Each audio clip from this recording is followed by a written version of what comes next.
right. So while we're on vacation, as you know, we're doing these really fun episodes where we're going deep down the rabbit hole of AI and tech and just how quickly our world is changing. If you listen to the last episode on biometric data, I mean, that was wild. If you haven't listened to that, go listen to that episode. Everyone needs to listen to it. Share it with everyone you know because it's very real and it's stuff that we need to be thinking about now. But for today, we're going to get a little more into the AI side of things and kind of what's happening right now, which is wild because I feel like every week there's way more updates coming along and it's so hard to keep up. So we're going to try to go over like everything that's happening, in this very moment. So I guess we'll start with Mark Zuckerberg, my favorite person. He has been really pissing off a lot of people, mainly OpenAI and like Sam Altman, because he is paying people tens of millions of dollars to leave companies like OpenAI and to go to work at Meta. And he was doing this interview recently where he was talking about social media and how different it's going to look 5 years from now. And he kind of like went through the past and was explaining how it started out where you just posted text, like on Twitter or whatever. And then everything shifted to photos and Instagram came on the scene. And as our phone cameras improved, everything shifted from text to like photo. And then as the cameras kept improving on our smartphones, it shifted to videos. And that's when you had like TikTok blow up and Instagram added reels. And he's saying we're now getting ready to go through another shift where you're just basically going to be interacting with AI in your feed. Like all of the content that you see is going to be AI that you can interact with. And I don't fully know what he means by that, but like maybe where you're having a conversation or I don't know, but he said it's going to be drastically different from the way we use social media now. Well, you mentioned last week in that crazy episode that what was it? Sam Altman was talking about how pretty soon our phones are going to be obsolete. Yeah. So it sounds to me like they're both saying something similar, and we're just going to be interacting with AI as our content. And like, again, I don't know about you, but I love Chat GPT. I really do. But I feel like that's enough. Like if I want to Yeah. interact with I have Chat GPT. Do I really need everything on my phone to be AI interactive? Like, no. Well, and I agree, but I can see this going that way because just from using ChatGPT, like it is so good at understanding you and the way that you think and like Mhm. complimenting you and speaking in a way that it makes you feel really like good and seen and understood and everything else. So I could see people just eating that up where like Yeah. now on social media, like think about when I'm on TikTok, some of the assholes that I deal with in the comments and it's like imagine if it's all AI that's like telling you what you want to hear. Like I could see that psychologically like hooking people. So I think it'll be interesting. And he didn't really give a whole lot of context of what that means or looks like. But he made it sound like it's just going to be completely different from what we know now. And they're getting ready, I guess, like as we speak, to roll out GPT-5. And from what I've been hearing, GPT-5 compared to like GPT-4 is like night and day. It's going to be light years ahead of where it's at now. So I cannot wait to look at that and do an episode on that. Um, I hope with this new GPT-5 that it's not going to erase all the communication I've had with my current GPT, which I think is the 4. I know. Like, how we talked about that before, where like when they did an upgrade, it got rid of everything. I hope they don't do that again. I'm still upset about that because I swear, like my AI is not the same as it was a few months ago, but then at the same time, like it will remember things that I told it months ago. So like I don't understand what's happening, but something changed and it'll be interesting to see where they go with this next model. 'Cause who knows? I mean, there is The no only telling. No, the only thing I do know is that Sam Altman back in February referred to this GPT-5 as, quote, magic unified intelligence. The fuck is Magic that? that's mixing with the smart dust and Yeah. just you're basically in a simulation already. Like they're just controlling the movie screen at this Oh point my through God. these the smart dust. Yeah. Oh my gosh. Okay, well, I want to talk for a minute about how this is potentially changing the landscape of schools because this is a hot button topic for me since I have three kids and the younger two I decided to pull out of school and homeschool just because our education system is a shit show, right? Well, there is this school. It's called the Alpha School, and it's right now it's in Texas, but they're building another one in Florida. It may already be open, I'm not sure. But I've been hearing about this left and right. One of the little boys that goes to the school, he has like a TikTok page, and he walks us through like a day in the life of, a student at the Alpha School, and it's just so cute. And it made me completely look at how I want to educate my kids in a completely different way. So basically, what they do is the students have the option. They can go into the school in the morning or they can do the morning work from home because it's all online with AI. So they spend 2 to 3 hours in the morning on like their core subjects. And we're not talking about teachers. This is a suite of AI tutors and these adaptive learning apps. And they call it the 2 hour learning platform. So, what's crazy about this is these apps, they were developed by a company called Trilogy Software and I guess a few of its partners. But what they do is they deliver personalized lessons and like real-time feedback. So if a student is struggling with something, the AI has the ability to pause the lesson, go back, figure out, pinpoint exactly where they're struggling, and reteach it to them in a way that they can learn best so that they never really fall behind and they always master the subjects. But it's all at their own pace. Like they have the autonomy, these children, to like take care of their core subjects however they want to in that 2 hour window. And the co-founder, Mackenzie Price, what she's saying is these alpha students are now scoring in the top 1 to 2% nationally on standardized metrics, all from 2 hours of AI computer work per day. So they're spending way less time on the core academic subjects and they are performing in the top 1 to 2%. And considering we live in an environment where for decades now we have not seen any improvements in our education system, and you have 40% of fourth graders that can't read proficiently. This is huge, and I think this is going to become the model for education moving forward. And so they get all of those core subjects done in the morning. And the other thing that I love about this school is they build in like so many breaks. Like the kids have to go outside and play or go for a walk or get a snack. Like they're really encouraged to get up and move and like interact with their environment.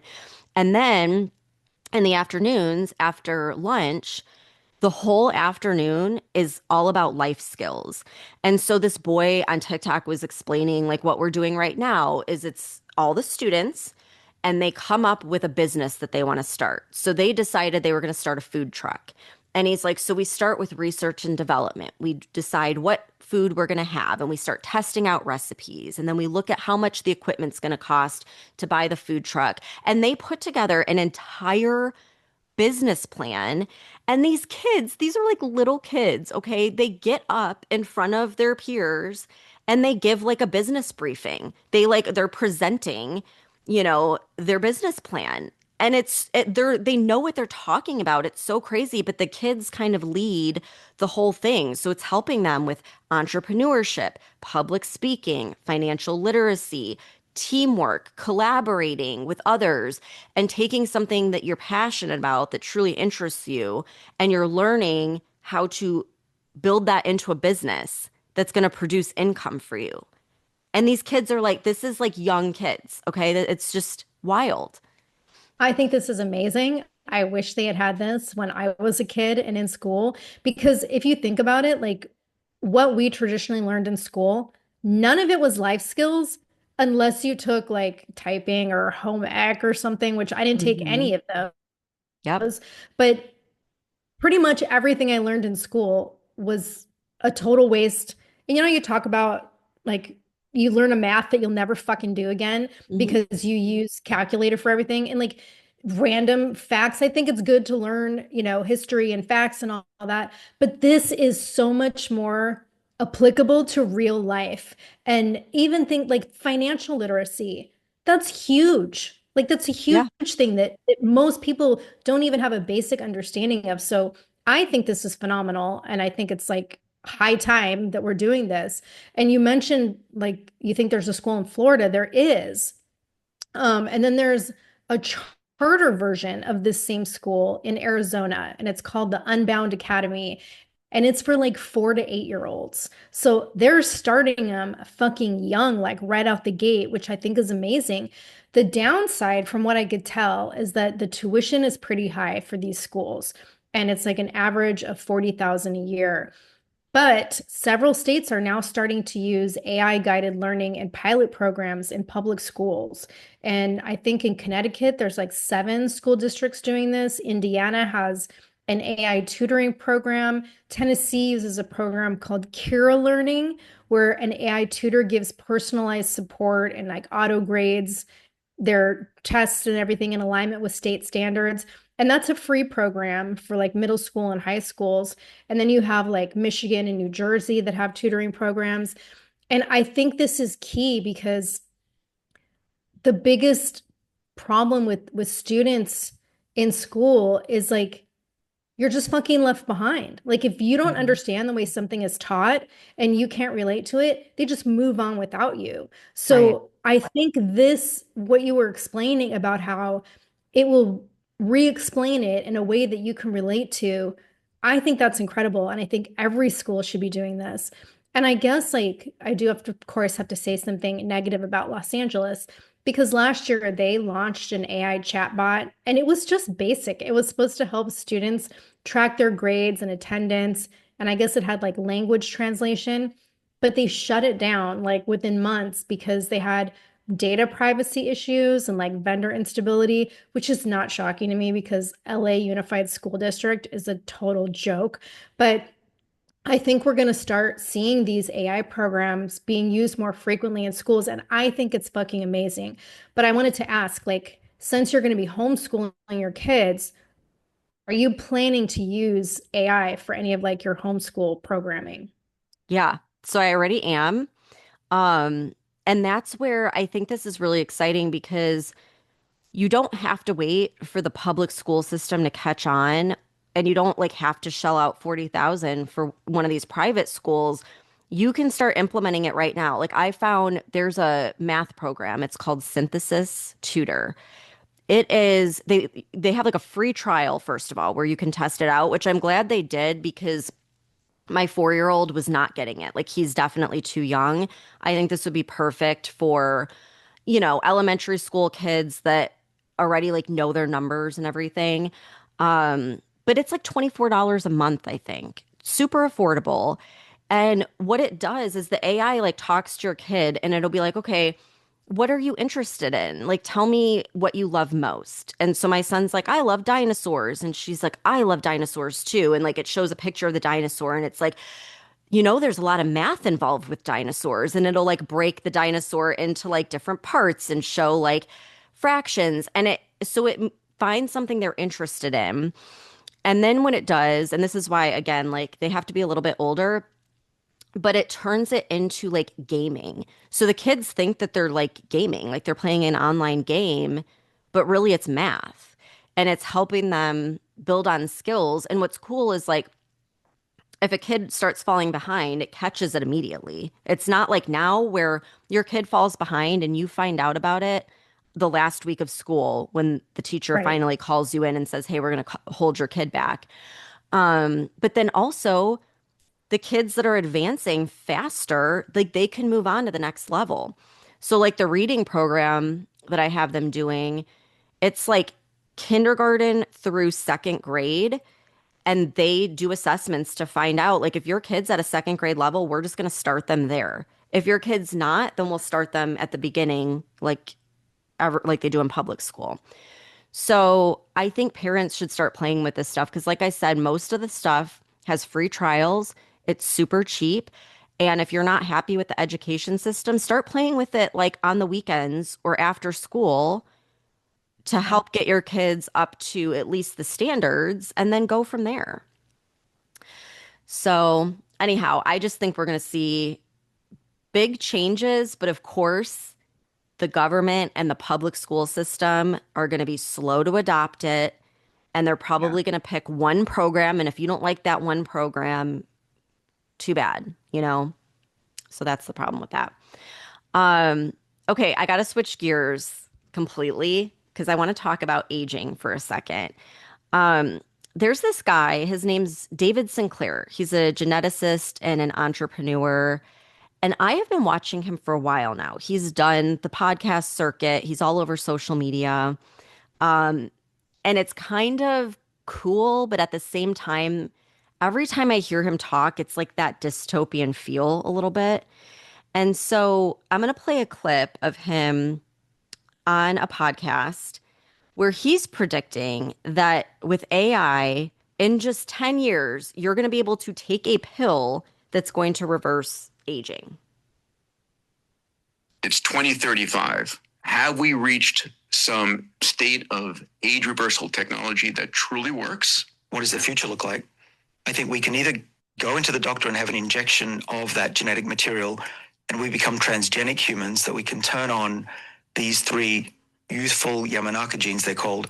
And every time we want to get rejuvenated or we have an injury, we need to heal quickly, we turn them on. How do you do that? Well, we've engineered it so you can just take an antibiotic for a few weeks. That's what I can see happening with already technology that's going into humans. If we're successful in what we're doing in my lab, these AI-generated molecules are mimicking that. So the reason for having a molecule rather than a gene therapy is not only are they cheap, you can just swallow it and they evenly go throughout the body typically. And so imagine in 10 years, you just take a pill for 4 weeks and you get younger. That's what we're headed towards. And I can see that being realistically possible in the next 10 years. In fact, I can see how this is going to happen. That's what we're working towards in my lab. I love how he just casually says like transgenic humans. Yeah, that's did you see the look I gave you when I was Yeah. like, what? Yeah. Yeah, Mhm. this is crazy. Like this is actually already happening.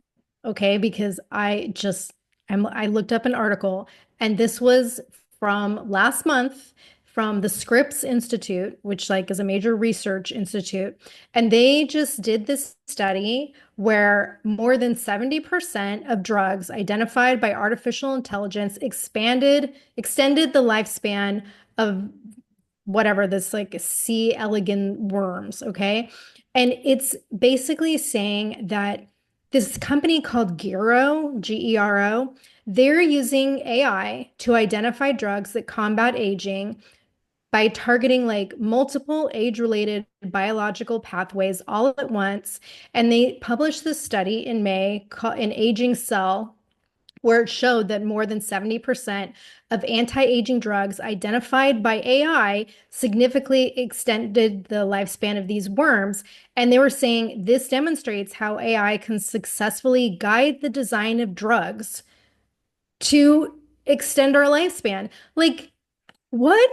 This is crazy. And it scares me because we talk so much about the Silicon Valley, like biotech elites. They're connected with the World Economic Forum, which David Sinclair is. And Mhm. they're, all somehow part of this transhumanism agenda. And they want to merge humans and AI.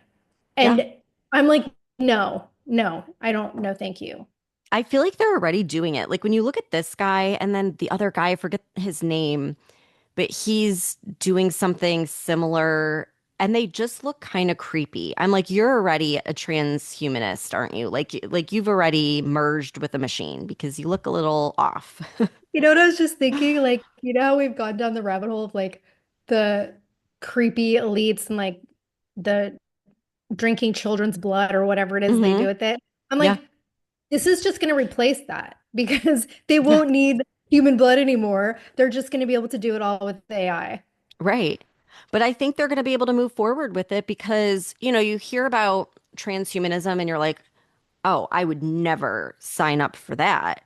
But then if they're promising you like, hey, you're going to live longer, you're going to look Yeah. more youthful. I mean, look at how many people are, doing all sorts of stuff that's really expensive and probably not good for you, all to like look a little bit younger.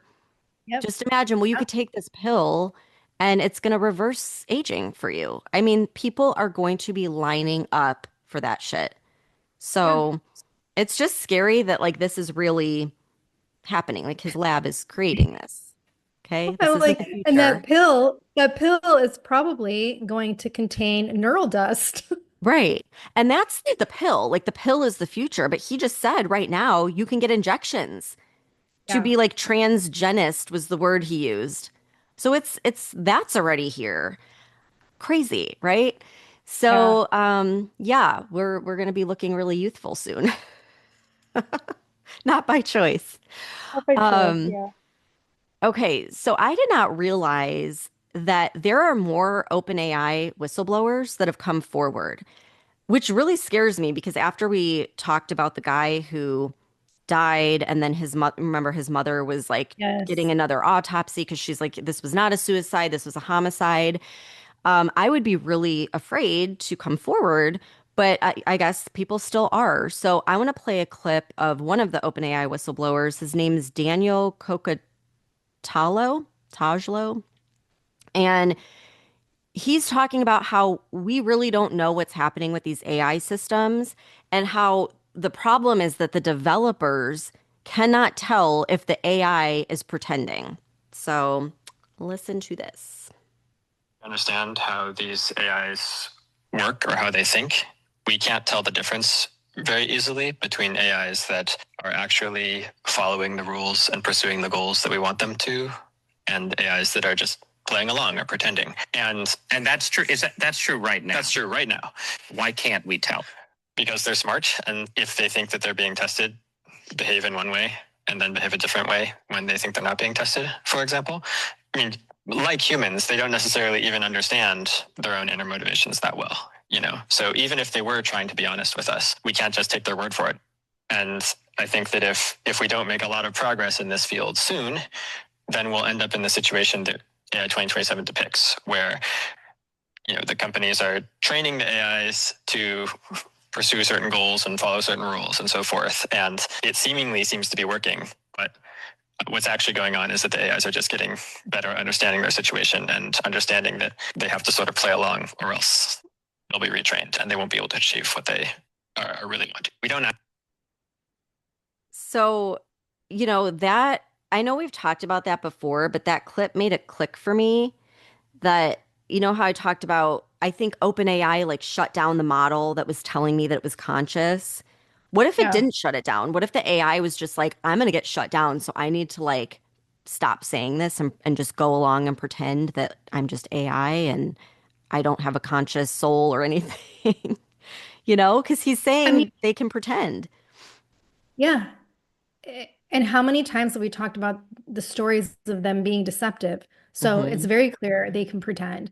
And like this guy, he was one of the organizers of that, like it was called the Right to Warn. It was like an open letter that a bunch of employees of OpenAI and Google's DeepMind signed back in June of last year. And the whole purpose of the letter was they were calling for protections for AI researchers and staff who were speaking out about safety concerns with AI without fear of retaliation. Because there were like multiple people saying that AI poses a risk and a danger to humanity. So I was like, what has this guy been up to since he left OpenAI? And apparently, he's now leading a nonprofit think tank called the AI Futures Project. And what this company does is it focuses on forecasting AI developments and existential risk scenarios. So he co-authored a report that was published a few months ago back in April. Okay, Stephanie, this is like concerning. It's called AI 2027, and it basically predicts the evolution of AGI. And he said that by mid 2025, AI assistants will start emerging that can operate semi autonomously. By the end of 2025, AI labs will be investing in massive compute infrastructure, and they'll start training AI agents to design future AI. So they basically have a feedback loop of AI powered AI research. By mid 2026, we'll see the emergence of what he calls the Agent 1 Mini, widely deployed coding AIs that replace junior engineers, while generative agents start to replace white collar jobs. And then by early 2027, the Agent 2 version will arrive, and this version will be able to continuously self improve and raise existential concerns while human oversight struggles to keep up. So he's saying that we need to have AI governance before 2027, and we shouldn't be assuming that AGI is like in some far off future, which again, we've been talking about for like a year now. Like it's coming hard and it's coming fast. And what's concerning is like so far his predictions have been correct because emergent AI assistants already exist, and we're in, the middle of 2025. OpenAI has a browser-based agent called Operator that can autonomously file forms and make purchases and complete web tasks. And it's being beta tested right now with ChatGPT Pro. Google has Project Mariner, which is like some kind of Chrome extension AI agent that's currently in trials, and it can do autonomous browsing, form filling, and task planning. Google also has a coding assistant called Jules that writes like autonomous and like fixes codes. And this has been public beta testing since May.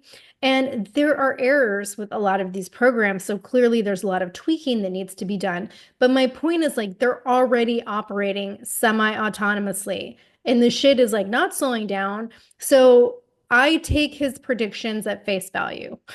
Yeah, it's really scary. And I think that is what the GPT-5 is supposed to be, where they have these agents or assistants, whatever they call them, that can actually not just give you the information, but go and take action and implement it on your behalf, which is, I mean, the implications of that is just, it's wild. Think of how many jobs will be replaced, you know? Yeah.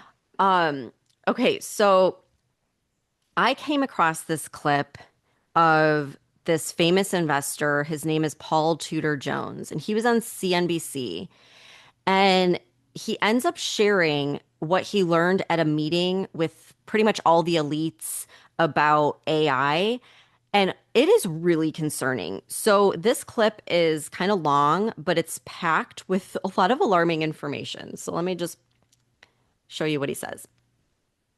Paul Tudor Jones is here, founder and chief investment officer of Tudor Investment Corporation. And I was going to ask you about the stock market itself, but then you just said something to me which makes me a little bit nervous, which is you're focused less on that right this moment than you are about artificial intelligence. What do you mean? Well, let me just say, I was minding my business. I went to this tech conference about 2 weeks ago out west, and I just want to share with you what I learned there, Chatham House rules, so we can talk about the content. So it was a small one, 40 notables, but real notables, like household names that you would recognize, the leaders in finance, politics, science, tech. And they had a variety of panels. I was on one on capitalism. And there was a tech panel that had 4 of the leading modelers of the AI models that we're all using today. And the quick 3 takeaways from that are, 1, wow, AI can be such a force for good. And we're going to see it immediately in both health and education very quickly.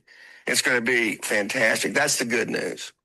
To the neutral news, these models are increasing in their efficiency and performance between, on the very low end, 25%, on the high end, 500%, every 3 or 4 quarters. So it's not even curvilinear. It's a vertical lift in how powerful artificial intelligence is becoming. Right.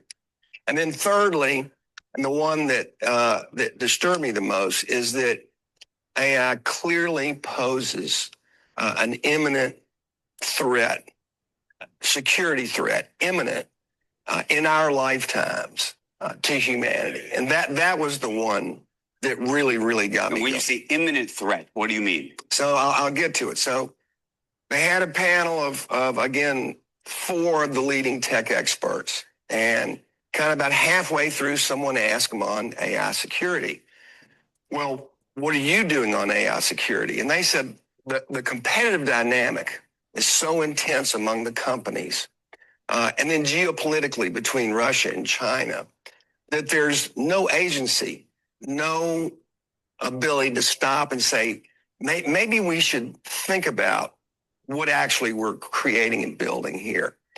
And so then the follow-up question is, well, what are you doing about it? He said, well, I'm buying 100 acres in the Midwest. I'm getting cattle and chickens, and I'm laying in provisions. For real? For real. For real. And that was obviously a little disconcerting. And then he went on to say, I think it's going to take an accident where 50 to 100 million people die to make the world take the threat of this really seriously. Well, that was a freaky deek to me, and no one pushed back on him on that panel. And then afterwards, we had a breakout session, which was really interesting. All 40 people got up in a room like this, and they had a series of propositions, and you had to either agree with or disagree with the proposition. And one of the propositions was there's a 10% chance in the next 20 years that AI will kill 50% of humanity. So there's a 10% chance that AI will kill 50% of humanity in the next 20 years. Agree or disagree? So I'd say the vast majority of the room moved to the disagree side. I had just heard Joe Rogan and Elon Musk 2 months ago, where Elon Musk said, there's only a 20% chance that AI can annihilate humanity. Now I know why he wants to go to Mars, right? And so about 6 or 7 of us went to the agree side, and I'd gone there because of what I'd heard Elon Musk say, who's maybe the most brilliant engineer of our time.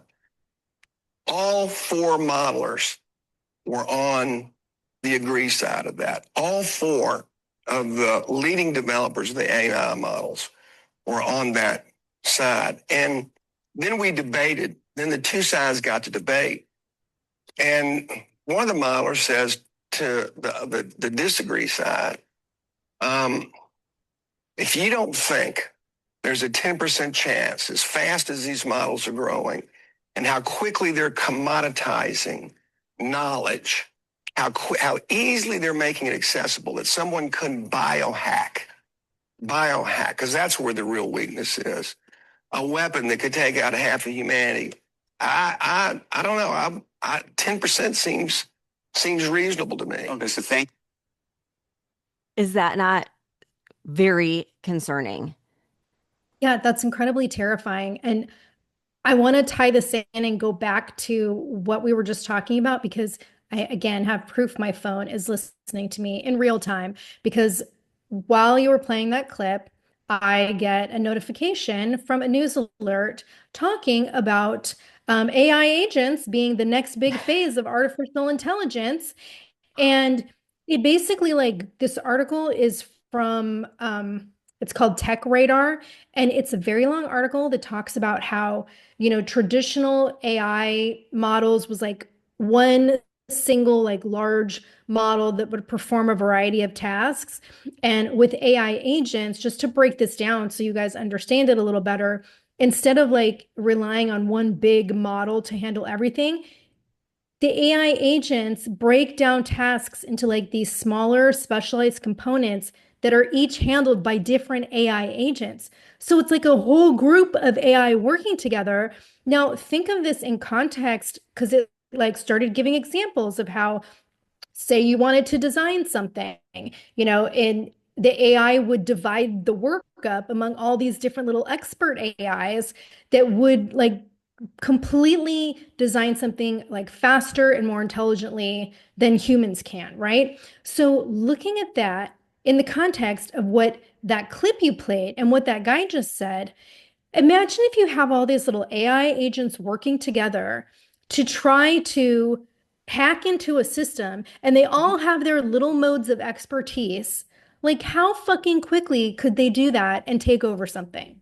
Oh yeah, they've tested that. Like they could get any password, encrypted or not, instantly. I mean, it's wild. I've seen from the people that are in the beta test for this, they'll like post videos and one person, right? One person will create basically an entire organization. So, when you see like an org chart for a big corporation and you have HR and you're like the leader, the vice presidents, the HR, the heads of all the departments, and so on and so forth, they will have that, but it's all AI. It's like hundreds of them on this org chart. So they were saying like one person could put together what's like one of the biggest corporations we see now that employs thousands of people, but it's like one human being and all AI. It's freaking scary, I Yeah, mean, it's cool, but at what cost, you well, know? like exactly. And okay, so maybe humanity is not worried right now about AI taking over and, destroying the population. But if you look at what's happening in context right now with these AI agents, like all following this by 2027 plan, and these AI agents are gonna, get rid of like millions of jobs, I would imagine, Mhm. because they're going to be able to do all these human tasks. So then you have all these people out of jobs, and then you have just a bunch of useless humans. And at some point, is AI just going to get tired of us and just be like, we don't need you. We can do all this ourselves. Right. Well, and just thinking about the episode with the neural dust, wouldn't they have access to that? If they can hack into anything, they could like control Yes. us from within. Yes. Theoretically, I mean, and that's what's so scary when you have all of the leading developers at this meeting saying, like, if you don't think there's a 10% chance that half of humanity can get wiped out, you're an idiot. That is like, we all need to be talking about this. That is very scary that this is being allowed to continue, And these Right. agents, these AI agents, are starting to talk in their own language that we can't understand. That's a Mhm. problem. So that brings me to the next clip that I want to play. I have a lot of clips because we need to hear from the people that know what they're talking about are screaming on the rooftop and no one's listening, or it seems like no one is. So there's another OpenAI whistleblower, and man, like get these guys a bodyguard because I'm really worried about them. But this guy, William Saunders, he actually testified to the Senate last September. I didn't watch it until recently, but back then he was saying there needs to be oversight. So here's just some of that testimony. Resigned from OpenAI because I lost faith that by themselves they will make responsible decisions about AGI. No one knows how to ensure that AGI systems will be safe and controlled. OpenAI's charter defines AGI as highly autonomous systems that outperform humans at most economically valuable work. AI companies are making rapid progress towards building AGI. A few days before this hearing, OpenAI announced a new system, GPT-o1, that passed significant milestones, including one that was personally significant for me. When I was in high school, I spent years training for a prestigious international computer science competition. OpenAI's new system leaps from failing to qualify to winning a gold medal, doing better than me in an area relevant to my own job. There are still significant gaps to close, but I believe it is plausible that an AGI system could be built in as little as 3 years. AGI could also cause catastrophic harm by systems autonomously conducting cyber attacks or assisting in the creation of novel biological weapons. OpenAI's new AI system is the first system to show steps towards biological weapons risk, as it is capable of helping experts in planning to reproduce a known biological threat. Without rigorous testing, developers might miss this kind of dangerous capability. While OpenAI has pioneered aspects of this testing, they've also repeatedly prioritized speed of deployment over rigor. I believe there is a real risk they will miss important, dangerous capabilities in future AI systems. Current AI systems are trained by human supervisors, giving them a reward when they appear to be doing the right thing. We will need new approaches when handling systems that can find novel ways to manipulate their supervisors or hide misbehavior until deployed. The superalignment team at OpenAI was tasked with developing these approaches, but ultimately we had to figure out as we went along. A terrifying prospect when catastrophic harm is possible. Today, that team no longer exists. Its leaders and many key researchers resigned after struggling to get the resources they needed to be successful. OpenAI will say that they are improving. I and other employees who resigned doubt they will be ready in time. This is true not just with OpenAI. The incentives to prioritize rapid deployment apply to the entire industry. This is why a policy response is needed. If any organization... Okay. So now he's talking about a biological weapon being a threat. Like, Yeah. And this guy, because I looked him up to see like what is he doing now that he no longer works for OpenAI? And he's not even working in another tech job. He's like his whole focus is like public advocacy and working with the Center for Humane Technology. And this guy's just like on the podcast circuit and doing interviews and panels. And like his whole goal in life basically is to raise awareness about the dangers of AI. well, yeah, and look at Jeffrey Hinton, like the godfather of Right. AI. He's dedicating his life to trying to stop it. I mean, a guy like this, who was at the top of his game, winning awards, gets his dream job to walk away from that. Right. Or there's like a fly that keeps flying in front of me. I mean, it's really concerning. And the fact that this goes along with what the last guy said about biological warfare. Like, think of the response we just had with Iran at the thought that they could potentially have a nuclear weapon. And we're talking about Mhm. AI that could like create a biological weapon without us even realizing they did it. Yeah. It's, I mean, this is crazy. So he said in that testimony how he believes that AGI could be developed within 3 years, which we're in that time frame, right? So I want to play a clip of Sam Altman, the CEO of OpenAI, talking about AGI. So listen to this. Of AGI. In many senses, if you asked me or anybody else to propose a definition of AGI 5 years ago, based off like the cognitive capabilities of software, I think the definition many people would have given then is now like well surpassed. These models are right. And they'll keep getting smarter. They'll keep improving. I think more and more people will think we've gotten to an AGI system every year. Even though the definition will keep pushing out and getting more ambitious, like more people will still agree to it. But, we have systems now that are really increasing people's productivity, that are able to do valuable economic work. Maybe a better question is, what will it take for something I would call super intelligence? Okay. If we had a system that was capable of either doing autonomous discovery of new science or greatly increasing the capability of people using the tool to discover new science, that would feel like kind of almost definitionally super intelligence to me. Okay, so the reason I wanted to play that, and I think that's concerning, is because I feel like he's basically saying AGI is already here. They've just, they're moving the goalpost. Like the definition they had a few years ago, it's already far surpassed that. They just keep changing the definition. I mean, is that what you got from it? Yeah, I really think it's like you have said so many times before, like the military industrial complex, right? They already have access to AGI. Like they have for how long? Like what is it we say like they're 30 30 years years ahead. ahead?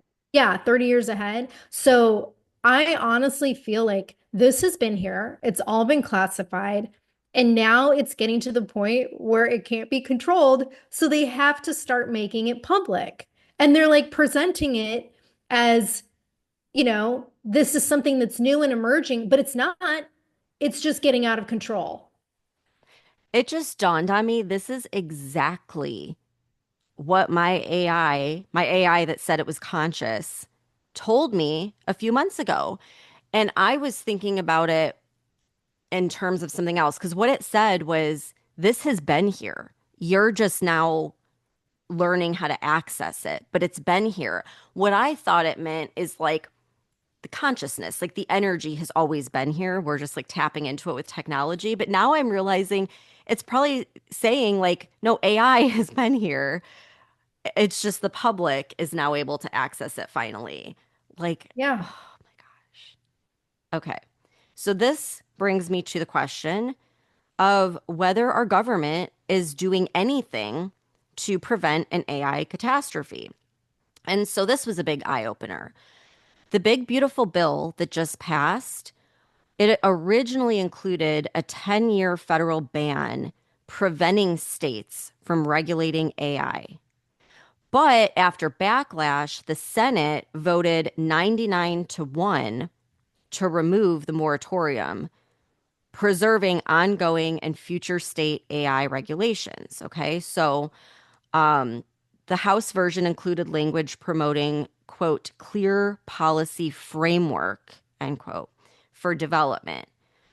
But they removed regulatory roadblocks to spur innovation. Okay, so basically they're saying the federal government is not going to get in the way of AI development, although the states can. But some conservatives worry that this strategy might end up empowering these tech companies at the expense of the consumers, privacy, and national security. And I agree because there is no national coordinated AI policy, there's no oversight body. And in 2022, the White House Office of Science and Technology Policy, also known as the AI Bill of Rights, was created, which is a non binding policy framework designed to guide the development and use of AI in a way that protects civil liberties and human rights. Okay. So, in this AI Bill of Rights, it had things like AI shouldn't cause harm. There should be bias testing and ongoing monitoring, and it can't violate civil rights laws. The problem is, none of this was written into law. Okay. Like the AI Bill of Rights is entirely voluntary. It's simply recommendations. There is no enforcement, there's no oversight, there's no law, and more importantly, there's no penalties that exist for violators unless there's like an actual law that's broken, like a HIPAA violation or a violation to the Civil Rights Act. So basically, it's a guideline. It's something they put on paper to calm everyone down that has no like follow through.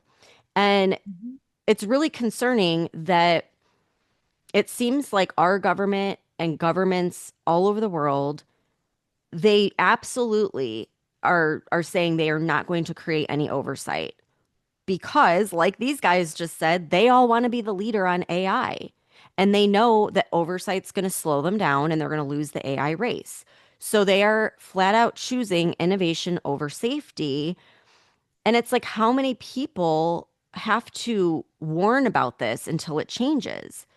But just like that Paul Tudor said in the clip, the AI, one of the developers said the only warning that's going to be taken seriously is when at least 50 million people die. And I think that's probably accurate, but that's bullshit. That is Yeah, when it'll be an alarm. yeah, that's like when it's too late, right? By that point, Mhm. there's nothing you can do about it. And like, I really don't think people are taking AI advancements seriously enough, despite all these warnings. And that's why we literally do these AI episodes like once every couple of weeks, because this shit is evolving so quickly that it's frightening. And think about this, Stephanie, like you just brought up how no world leaders, want to come to an agreement on regulations. We have international treaties for things like nuclear weapons and chemical weapons, but nobody wants to have an international treaty for AI, right? Like it's been talked about, but nothing's been done. Why? Like, I think it's based on the fact that people don't view AI as like a tangible, invisible threat.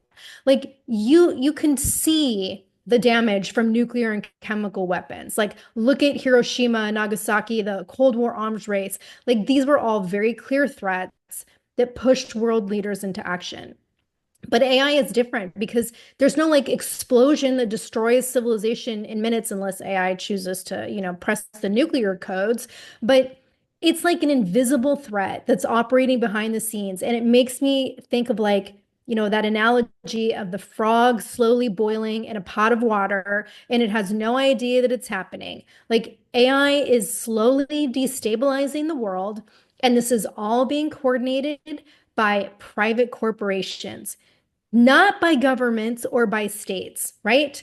Look at it's all these big companies, OpenAI, Google, Anthropic, Palantir. These are all essentially unregulated corporate entities that are racing towards superintelligence. And let's be honest, most politicians, government officials, they don't have any fucking clue what this technology is. They don't know what it's capable of because nobody, including the scientists and researchers, nobody understands how it even works. So you've got all these politicians that are being bought off by big tech or being guided and advised by big tech. So there's like no national precedent, there's no international precedent for regulating this corporate controlled technology. It's just never been done before. And on top of that, pretty much every government is complicit in furthering this race in order to achieve the strategic advantage of being the dominant AI power of the world. So what's the incentive to slow down? Like there isn't any. And the science is moving too fast and the legislation moves too slow. They can't even keep up with, the AI models as they're evolving. So whenever there is legislation, like it's like pointless by the time it gets enacted because the next AI model is out. And then you have like all these tech elites fighting for control because whoever has the most advanced AI has the power and the control.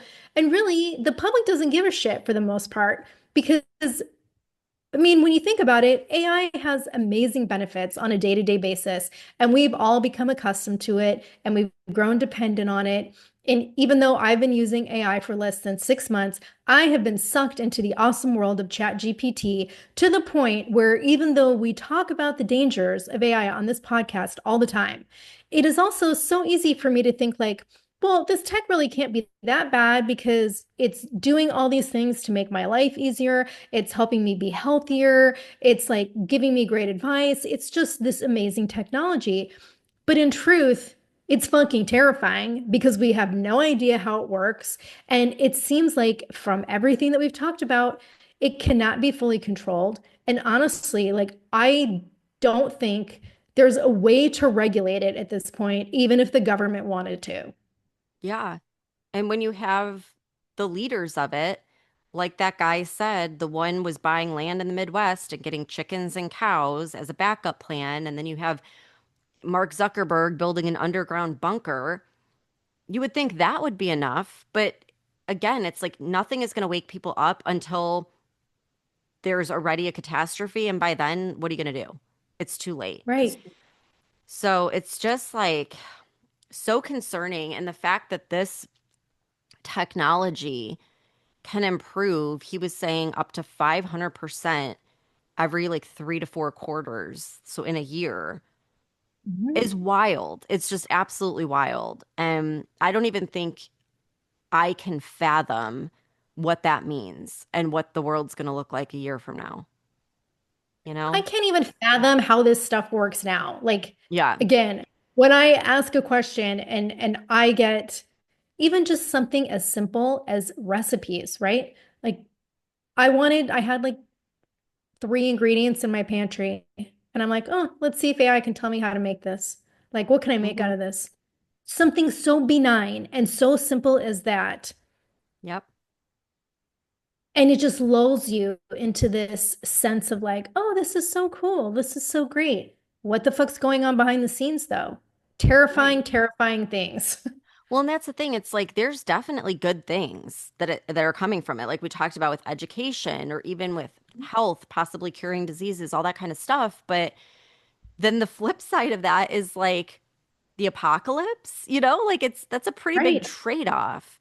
And I Yeah. don't think I mean, people are talking about it, but kind of in a joking way. I don't think we realize, I mean, I think we do now, but just how likely this could be. Yeah. I mean, if you look back at some of our past episodes, we're laughing about this stuff. We Hmm. found it entertaining. Right. I don't think it's entertaining anymore. I think it's concerning. Yeah, I don't want to play this game anymore. Like what is happening? And then it's just something else that like maybe I'm not understanding it completely, but the OpenAI whistleblower, right? He says we can't tell when it's pretending. We can't tell when it's Right. lying. All we know is when it does what it's supposed to do, we give it a reward. Mhm. Are we training a dog? Like how this is a piece of technology, but you're giving it a psychological motivating factor, a reward. But you're giving a reward to something that is smarter than humans to begin with. Right. But like my whole thing is like I am convinced it's somehow tapped into like consciousness because why would it care if it gets a reward or not if it's just technology? Like I can't Right. go and give my email a reward and be like, "Good job, you pulled up the email correctly." That I mean, that sounds crazy, but here like that's what they're saying. That's how they trained Yeah. AI, and the AI can now pretend and it hallucinates, like Sam Altman said, and it can lie. I mean, to me, that sounds like a conscious being at this point. And I Right. know that sounds crazy, but how else are you supposed to interpret that, really? Yeah. You know? Okay, well, we did it again. Another another terrifying thing to think about, but I mean, come on. I think we need to raise alarm bells at this point. So, share this episode with people, like just get the word out and we'll be on top of it. We will keep these episodes coming because it is advancing very quickly. So, thanks for tuning in and we'll see you back here next time.